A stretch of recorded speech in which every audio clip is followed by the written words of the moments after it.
There's one right there. Everyone take their seats. Silence your cell phones. This is going to be broadcast on Sirius XM radio. And we certainly want to give the candidates every opportunity to make sure their message is heard. So just be respectful, no hooting and hollering. 2 opportunities to applaud. One after I introduce each of them, welcome them to New Hampshire, and then at the end of the debate when they're finished, that's when you can applaud. Anything else, I think we'll just work out as we go.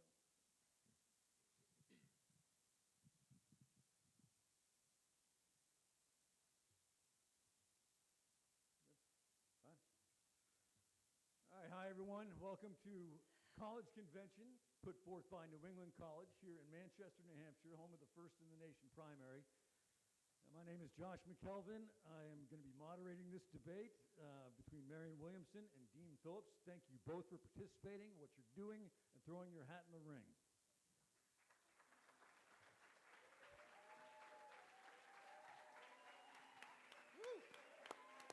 All right, quick background. I'm going to introduce Marianne Williamson first. She's a prominent author, public speaker, well known for your message of empowerment and philanthropy. This is actually your second presidential bid, having ran back in 2020, but wound up endorsing Bernie Sanders. You guys just welcomed Marianne Williamson, so let's talk about her opponent, 3-term Minnesota Congressman, Dean Phillips. He is a successful businessman with ventures ranging from a distillery to gelato. That's diverse. I know what Americans like. He's the father of 2 daughters, married, and is worth noting that he is a Gold Star child. He was 6 months old when his father was killed in Vietnam. We certainly appreciate his service as well. Please welcome Dean Phillips and Marianne Williamson once again. Thanks, everybody.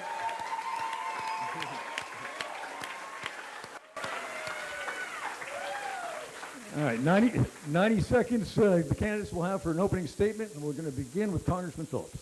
Josh, thank you, and hello, conventioneers. I want to thank you all for being here. But I'm going to start by saying the quiet part out loud, and that is Americans want to turn the page from Donald Trump and Joe Biden. And I suspect most of you in this room want to turn the page to the future. We all know that. But I don't believe everybody knows that the truth is, if that election happened today between Trump and Biden, Donald Trump wins. It's the truth. Joe Biden has the lowest approval numbers in modern history. He's losing in every battleground state. The last Wall Street Journal poll shows him losing to Donald Trump by 4 points and losing to Nikki Haley by 17 points. So I believe in winning, and I believe the Democrats are sleepwalking into disaster. Why? Because the Democratic Party right now is trying to pursue a coronation instead of a competition. And that is why I celebrate my friend and esteemed colleague here, Marianne Williamson. And why are Americans angry? Why are Americans angry? Well, life is unaffordable. We've got chaos at our southern border in many cities in our country. We have wars overseas. People are sick of dysfunction and division and nonsense, the lack of common sense in Washington, D.C. And if you're like me, you're probably really disgusted with both parties right now, really disgusted. And I understand that because I'm one of you. I'm part of the exhausted majority of the United States of America. I'm also a father, I'm a husband, and I'm a Gold Star son. I lost my dad in the Vietnam War in 1969. I'm an entrepreneur, I've led businesses, I chaired the board of the health system, I was a regent at a university, I'm a 3-term member of Congress. I'm the second most bipartisan member of Congress. That includes all the governors, too, by the way. Got to wrap it up, sir. And I'm also, I'm sorry? Almost out of time. Okay. Well, and I'm also a former member of House Democratic leadership. I woke up the morning after the 2016 election. My daughters were in tears. I promised them I would do something. I flipped a district that had been red for 60 years, made it a Democratic district, and now I'm doing the same thing to beat Donald Trump once again. I will beat either one of the GOP nominees. I will return decency and common sense to the White House. I will reduce costs. I will reduce chaos and restore the American dream. Thanks, everybody. Thank you, Congressman. Appreciate it. Ms. Williamson, take a few extra seconds if you'd like. Thank you. Thank you for having me here. I'm running for president because for the last 50 years, there has been a war on the middle class in this country. In the 1970s, the average American couple could afford a house, they could afford a car, they could afford a yearly vacation. One salary could support a family of 4. One parent could afford to stay home with the children, and they could afford to send their kids to college. That was called a thriving middle class. You cannot have a thriving democracy where there is no thriving middle class.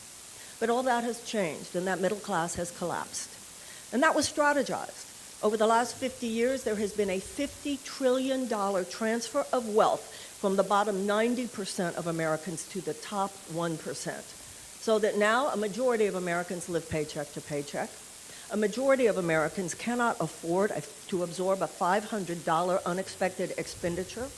70% of Americans say that they live with chronic economic insecurity and anxiety, bound by the invisible chains of economic stress. And that is the new status quo in America. And that is because the government itself is held hostage by corporations. We are no longer functioning as a government of the people, by the people, and for the people. Abraham Lincoln said that the men who died at Gettysburg died so that that dream would not perish from the earth, but it is perishing now.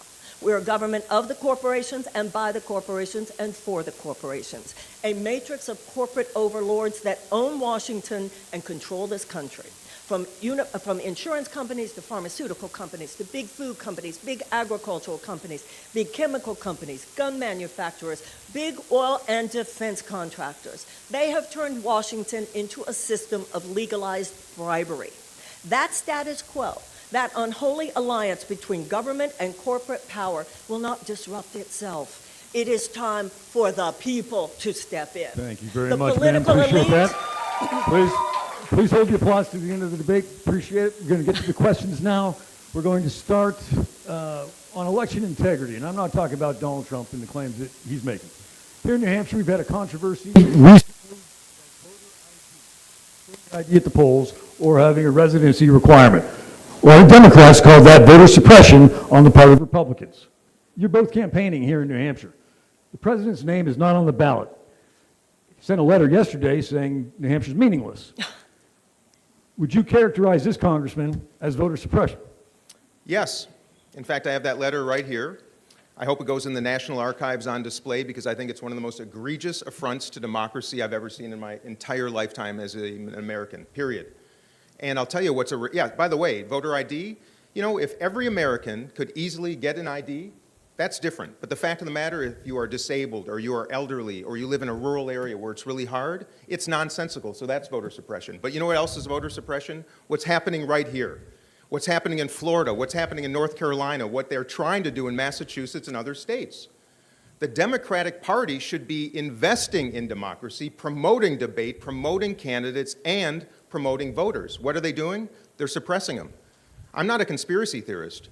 I'm an affable, decent, common-sense person that is telling you the truth. I know Marianne knows exactly the same thing, and your generation, all of you in this room, please take note. The parties are destroying democracy, period. Thank you. Ms. Williamson, same question for you.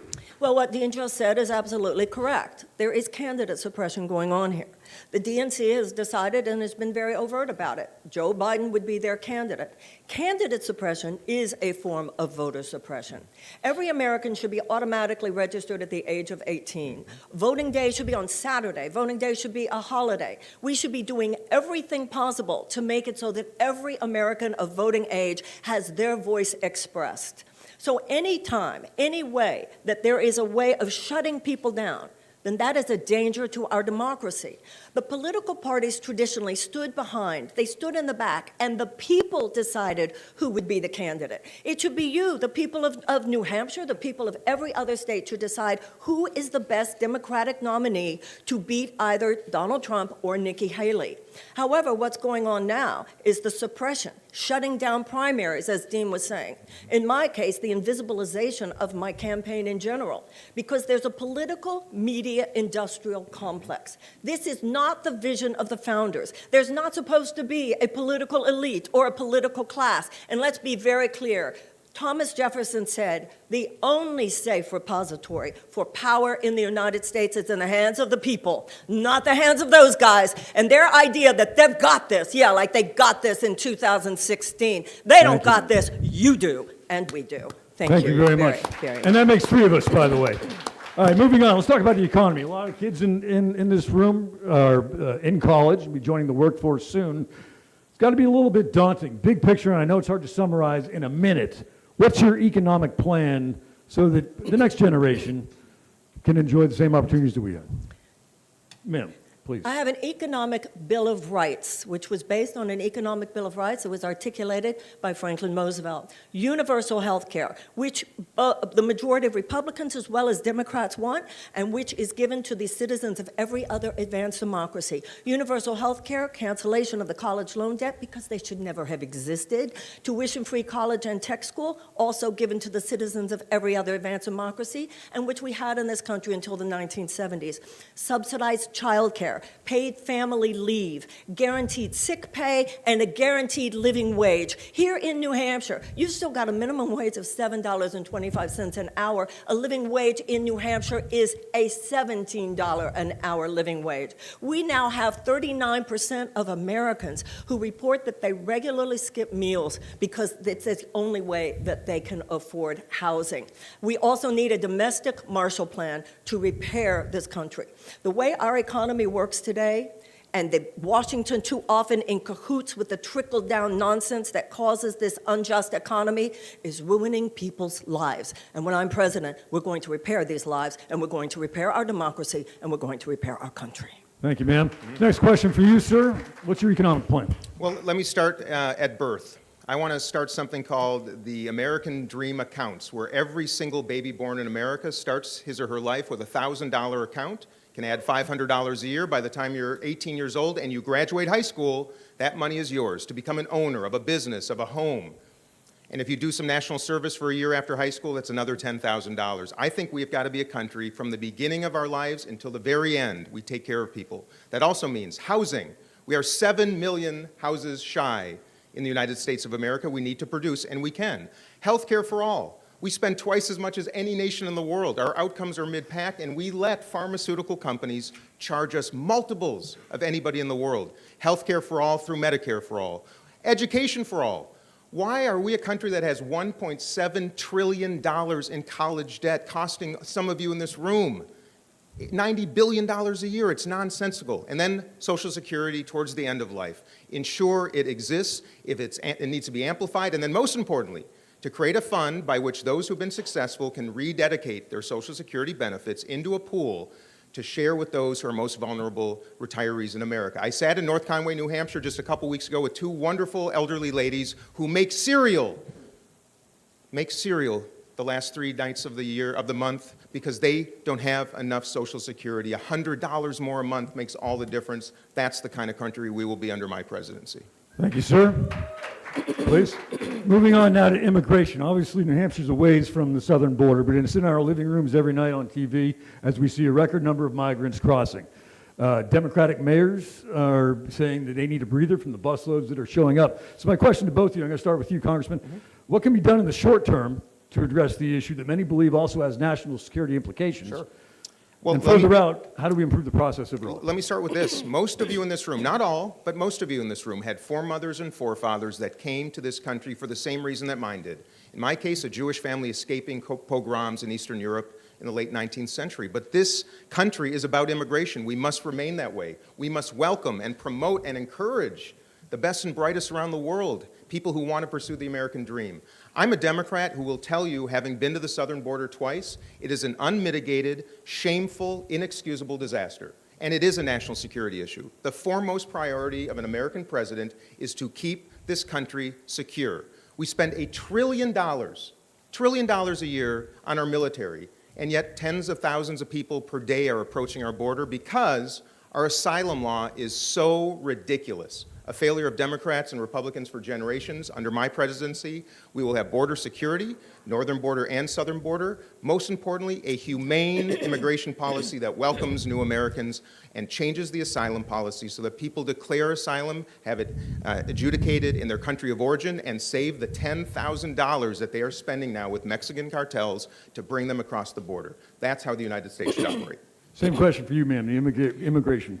We must deal with the immigration problem on the level of both symptom and cause. On the level of symptom, Congress has failed us miserably, not just presidents. We need to have the proper infrastructure so that people can be interviewed for asylum. If they have the establishment of credible fear, then of course they are moved on to their next step, getting into integration into American society. If not, they must go home to their country of origin.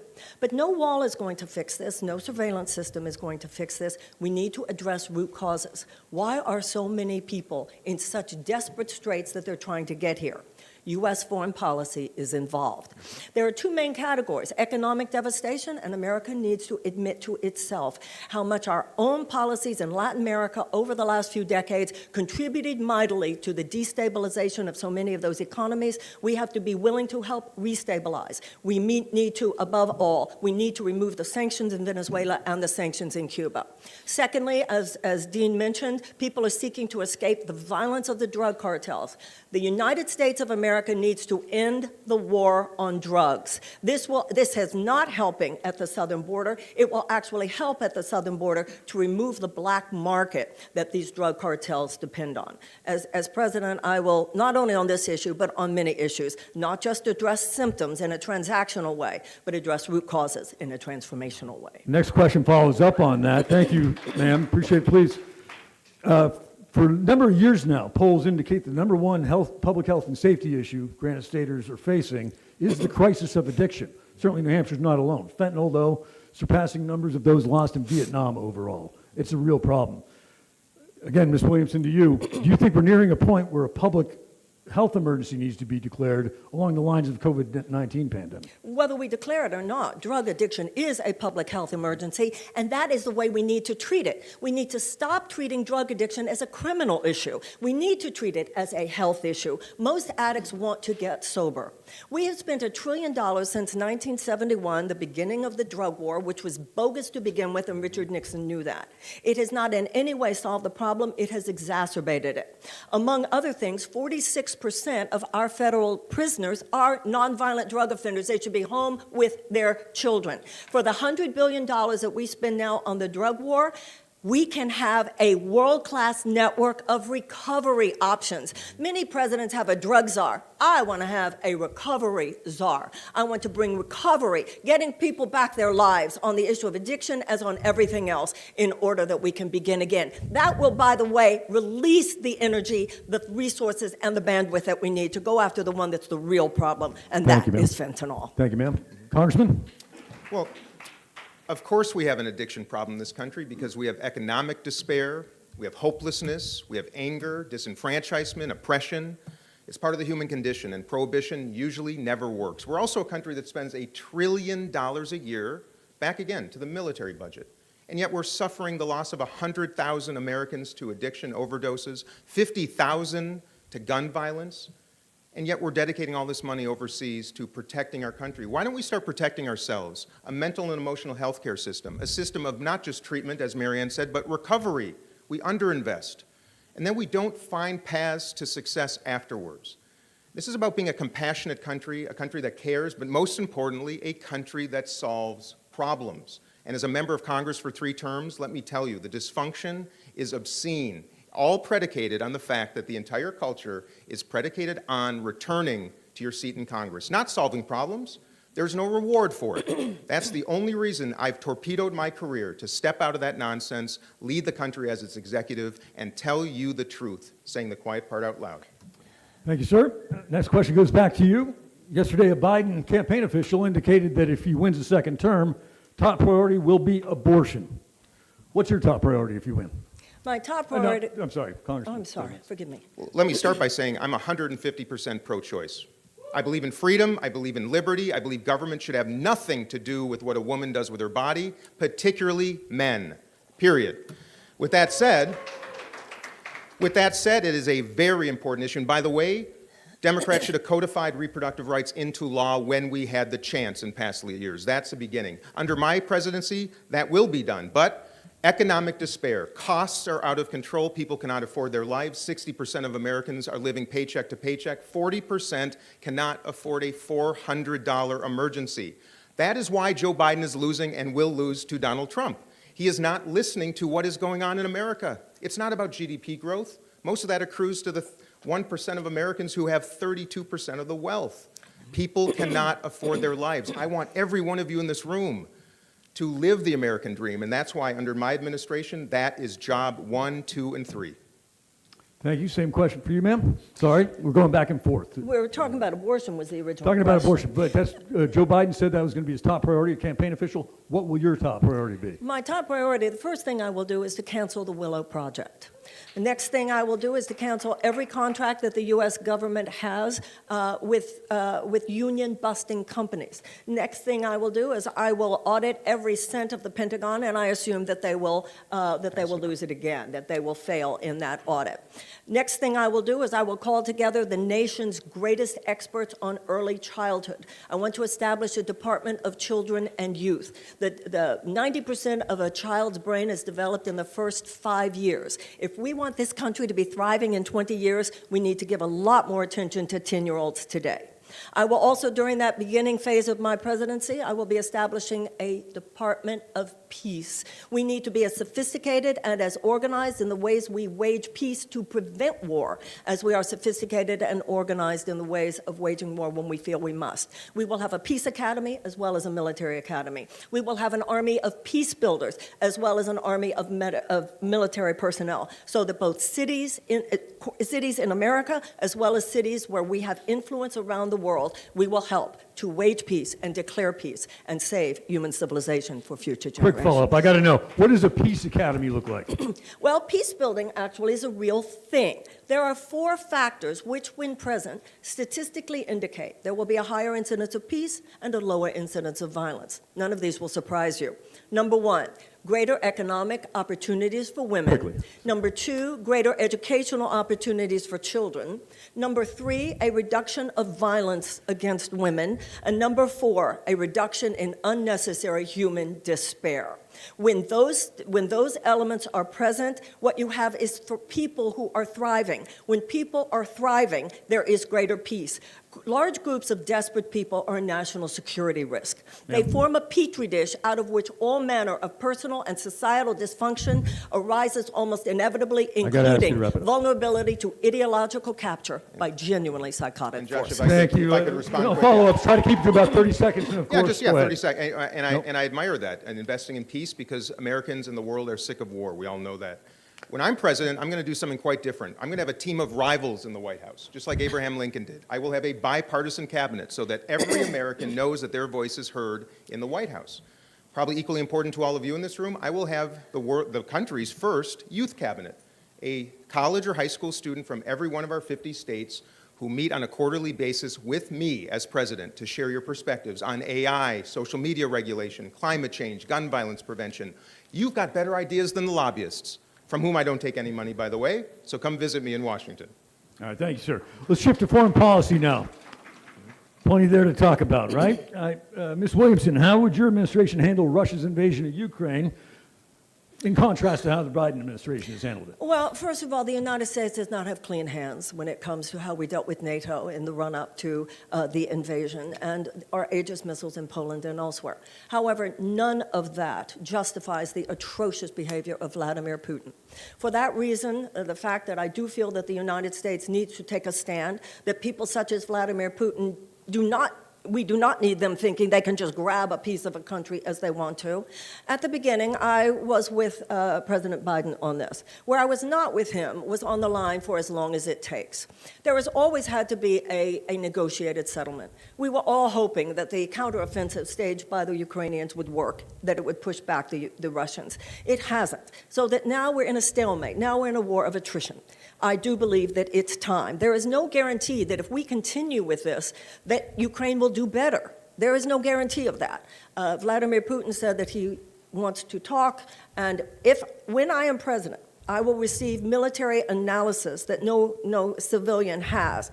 If I receive the military analysis that leads me to believe that what I just said is 100% true, I will be open to a conversation with Vladimir Putin. Thank you, ma'am. Do you agree with her, sir?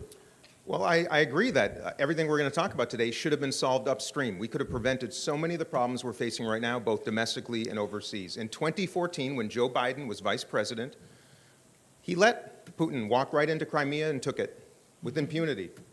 Nothing to prevent it, nothing to do anything about it. And what does Putin do? We all know this. He takes an inch, he waits, and if no response, then he'll take a mile. This was all predictable. All predictable. So the answer is it should have been prevented years ago, but here we are now. And yes, we should help Ukraine defend itself, because he is a tyrant, he is a disaster, and he is a very dangerous man.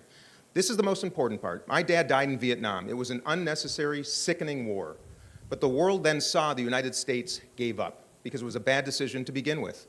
They saw us exit Afghanistan in a total chaotic mess. And if we exit our support from Ukraine right now, mark my words, our adversaries around the world are watching. And if they see the United States once again fold, if they see us fold, we're in big trouble. So I wish this had never happened. I wish we were not spending tens of billions of dollars again litigating a war when we should be investing in American people and all of you in this room. That's why I serve on the Foreign Affairs Committee. I'm the ranking member of the Middle East, North Africa, and Central Asia Subcommittee, because this is the most important investment of our lifetimes, to make sure that we have peace around the world. Stay with you, Congressman. Perhaps even more complex situation involving Hamas, Israel, Palestinians. How would your administration be different from the president's? Well, look, I respect Joe Biden, but he's been in Washington for 50 years. He is part of a generation of people in Washington who've done nothing else but serve in Washington. And they're looking at this crisis in the Middle East the same way after Israel was founded, the same bloodshed, the same cycle of violence for 75 years. And that's why I'm saying it's time for change. We need new leaders from the West Bank to the West Wing. And I think that's really important. I deeply love Israel. I'm a Jewish man. My family escaped pogroms. The Holocaust was real. And Jewish people need a place of refuge, because when they came to the United States during the Holocaust, we were turned away. There needs to be a Jewish state. Benjamin Netanyahu is not a good man. The settlement policy, a disgusting policy. His cabinet, awful. But Hamas has got to be destroyed. They are keeping 8 American hostages right now, my friends. Every morning and every night, the United States president should be referring to the 8 Americans being held by this terrorist organization. As the first Jewish president in America, I will sign documents supporting and recognizing a Palestinian state, because we need 2 states. We need peace and prosperity for the Jewish people in Israel and Palestinian people in Palestine. Under my presidency, we will get it done. Thank you, sir. Same question for you on Israel-Palestine. I agree with everything that Dean said. We need to have an immediate ceasefire. And I called for this ceasefire before it even began. We do need a full release of those hostages. Remember, some of those hostages are American, by the way. I will find out, is there a way that there is any behavior, any action on the part of the United States that could bring them home? And also, then, as Dean said, we need to get immediately to the architecture for a 2-state solution. It is absolutely the only solution. Thank you very much. If you guys want to take a quick sip of water, I want to give a shout out to one of our sponsors that college convention wouldn't be possible without, and that's AARP. Thank you very much, ma'am. And the next question does come from AARP, starting with you, Marianne Williamson. If lawmakers don't take action to protect and save Social Security over the next 10 years, Social Security could be cut by 20%, an average of $4,000 a year. This is a program that workers rely on when they retire or become disabled. And it's also important to families when a worker passes away. As president, what will you do to protect Social Security for Americans 50 plus, their children, their grandchildren, and so on? We should lift the cap to $250,000. Then also, remember, our seniors, half of our seniors are living on less than $25,000 a year. For everyone who is over 65 and older, there should be, if your Social Security does not get to the level of $1,200, you will be at the level of $1,200. This is particularly an issue for older women, because many women didn't pay into Social Security. Their work was unearned, unpaid labor. It was raising children. It was taking care of homes. So every senior should receive that $1,200. And that is how we will not only save Social Security, but it's also how we will save the dignity and the lives and the well-being of our elders. Thank you very much. Same question for you, sir. Well, Social Security is the most successful anti-poverty program in human history, and it is not one that we can let go under. We might make sure that it's solvent, and that, as you just said, Josh, it will be reducing benefits by 25% in the 2030s, coming up soon, if we don't do something, because we've had such demographic shifts in America. How do we solve it? Just like Marianne said, we have a very regressive tax right now in place, a cap of about $160,000 a year, meaning if you make $200,000, you're paying a lot less in Social Security percentage than someone making $160,000. We should move the cap to $250,000. That will extend the program through the 2040s. And then, as I just said earlier in this debate, I want to establish a mechanism to make Americans philanthropists. There are millions of Americans who have been successful, do not need their Social Security. If they knew they could dedicate their annual Social Security to a pool that would be redistributed to the lowest 10% of recipients, that would make a meaningful difference in the lives of millions of retirees and give them dignity. That should be the promise of America. Okay, our next question comes from a college student. You're smiling there. This one, we're going to start with you on this one, Congressman. Take it away, man. Hi, so my name is Olivia Brimmer. I use they, them pronouns. I'm a senior political science student at New England College. Most candidates that have visited NEC have mentioned the rising cost of college and the increase in student debt. So my question is, how, as president, how would you address this rising cost, and how would you fund that initiative? Mm-hmm. So, Olivia, first and foremost, we should be a nation that ensures that young people who have an interest in higher education to pursue their American dream can do so without being burdened by debt. $1.7 trillion, $90 billion a year in interest. It is obscene. If we are a country of freedom and liberty and capitalism, we should be investing in education, not tormenting and burdening people with extraordinary amounts of debt. Near term, I'd like to absolve the debt of anybody who has it and is willing to pursue a career in some type of public service by serving our country somehow. I think we should start with that. How to pay for college to make sure no one has to? I would take the top 15 endowments of the top universities in America have $326 billion. What should we do? It's time for an excise tax, the Ivy League excise tax. That alone can help pay for college for everybody because the aggregation of that money is obscene, absurd, and it has got to be shared. College affordability. How do you, please, keep your... I like the idea of that excise tax, but let's look at the larger picture here. We should be setting our young people up to win, not cutting them off at their knees. How predatory is that we have turned the desperation of young people to simply self-actualize and better their lives into a profit center? Before the 1970s, there was a tuition-free and near tuition-free system in this country. It was in Florida, University of Texas, University of California. And then this ugly economic, unholy economic alliance between banks and lending companies and an educational institution and the government in order to create these loans. It is predatory. It is preying on our young people. That's why I will use the Higher Education Act to get rid of them completely. How many of our young people would love nothing more than a $2,500 discretionary expenditure? We have kids who are coming out of college so loaded, and by the way, when I was in, debt is crippling no matter how old you are. But to be in your 20s carrying tens of thousands of dollars of college loan debt, this country should be ashamed of itself. And how do we pay for it? In other countries, what they do is this. You go as high as your achievement level will take you. Then later, when the government can see on your taxes that you are beginning to make, you're doing fine, and that money can start being paid back to the government without impacting your quality of life, then the government starts paying itself back. This is one of the most egregious transgressions of the U.S. government on parts of the population of the United States. Thank you, ma'am. Shame on us for doing this to our young. Listen, I appreciate the applause and I appreciate the enthusiasm you guys have for the candidates, but to make sure they can hear me and each other, please hold it until the end. Plus, we have a lot of microphones in here, and this is being broadcast all over the world. Thank you. I can't help but notice you guys agree on a lot of different things, and I'm not trying to start a food fight. And we're not trying to what? I'm not trying to start a food fight. So, but you do have to show contrast. Ma'am, we'll start with you. Why are you the person that can beat Joe Biden and then win the presidency? We are not going to win the presidency by warning people about Donald Trump. People who like Donald Trump, they're going to vote for Donald Trump. The way we're going to win in 2024, first of all, let me tell you what the danger is for Democrats. The danger for Democrats is now people voting for Donald Trump. We could indict him 91 more times. They're going to vote for Donald Trump. The danger is people staying home.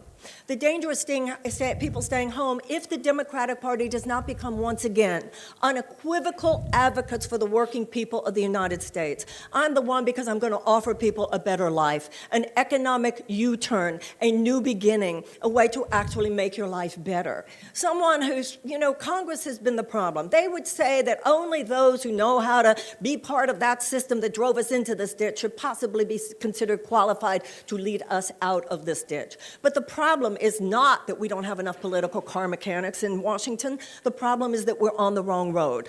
I'm the one to offer to people what I have done for the last 40 years. I have worked with people in times of crisis and despair, and the American people are in a time of constant crisis today and constant despair. I know about helping people endure a time of crisis and transform a time of crisis by saying the truth. The truth is that short-term profit maximization for huge corporations is now the bottom line. It now supersedes humanitarian values. It supersedes the safety, the health, and the well-being of the American people. In me, you'd have a president who says it like it is, lays it down like it is, and does something about it, and it's not just talk. Don't do it. Hold it. I appreciate it. We try to keep it around a minute. Take as much time as you'd like on this, sir.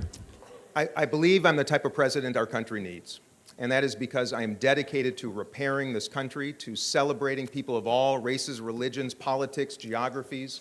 I'm disgusted by both parties having divided this nation. Angertainment would have us actually believe we're more divided than we really are. There's a reason I'm the second most bipartisan member out of 585 elected officials in Washington and our governors. I care deeply. I will wake up every single morning trying to repair our country.